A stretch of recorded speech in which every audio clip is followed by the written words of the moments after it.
Hi, this is Joel again, and now we're going to be going over the bone expander kit. Now, let me just quickly go over the highlights of the bone expander kit, and then we'll show you one in action. All right. So here you can clearly see the handpiece adapter. This is the handpiece adapter from the bone expander kit, but your handpiece adapter from your AnyRidge system and from your AnyRidge surgical kit works as well. Both the short handpiece adapter as well as the long handpiece adapter. Now here you see the interface between the handpiece adapter and the bone expander kit, which it's really kind of nice because this is a supracrestal connection, so it's far away from the tissue where you can clearly have the handpiece adapter and the bone expander connection here not be right at the bone or the crestal level of the bone or the tissue involvement. Here's the body of the bone expander kit.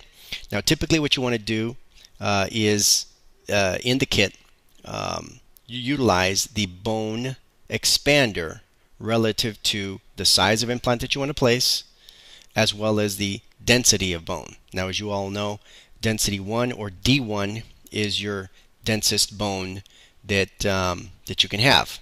I have seen what I'll call D1 plus, where the osteotomy is basically there's no bleeding in the osteotomy whatsoever, and it's white all the way down the osteotomy. I've seen that before, and that is just what I call D1 plus, and you definitely need a bone expander in that particular scenario. So your bone expander kit is very, very beneficial when it comes to dense bone, as well as it makes your life a little bit easier versus you trying to use the implant as the sort of expander itself. All right.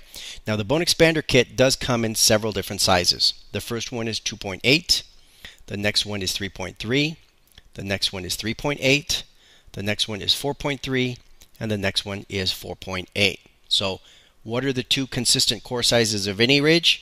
3.3 and 4.8. So as an example, if you're going to be placing a 5.0 implant, and for whatever reason you're in dense bone, let's say you're in a posterior maxilla, and you find a rarity where you do have sort of denser bone in the posterior maxilla, which typically isn't the case, but you know it happens. You could, but again, you wanted to place a wide 5mm implant because you wanted to place a molar on it because of the surface area. All right, but yet again you had dense bone. So what I would recommend is going through the whole sequence of the bone expander kit, which again is 2.8, 3.3, 3.8, 4.3, and 4.8. Now why is that? Again, you're only 0.2 smaller than the outer diameter of the implant of the 5.0 AnyRidge implant.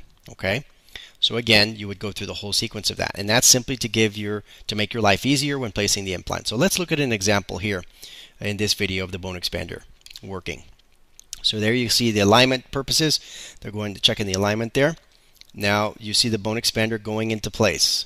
All right, and there it looks like the motor torqued out at 40 Newton centimeters. Now what I would recommend, honestly, is with your before you even start the bone expander, is go ahead and have your motor set at the highest Newton centimeter that you can. That way you don't have to be worrying about the torque and the motor torquing out. So go ahead and that way the bone expander will work to its full capacity. So let's see how it's going now. All right, you can clearly see again your handpiece alignment, everything else going well. Your smaller osteotomy has already been performed, and now your bone expander is going right to the crest of the bone. Now I'm going to do something here because I'm going to turn the volume up just a second here so you can hear what I'm talking about. When you're going in reverse with most motors make a reverse backing up sound like the truck backing up. So you can hear that little beep beep beep, and that backup sound is what you'll hear when the motor is again in reverse. So let's go ahead and see the rest of it, and then we'll see the whole thing in action. All again, the whole thing. Now, don't pull up on your handpiece adapter. Let the bone expander just really literally back itself out. Okay? So let's play that again. Here we go. So let's see the whole thing in motion. Now again, you see the whole bone expander working through the osteotomy, going right in there, Sometimes you want to put your finger on there for alignment purposes and just to act as a fulcrum as well.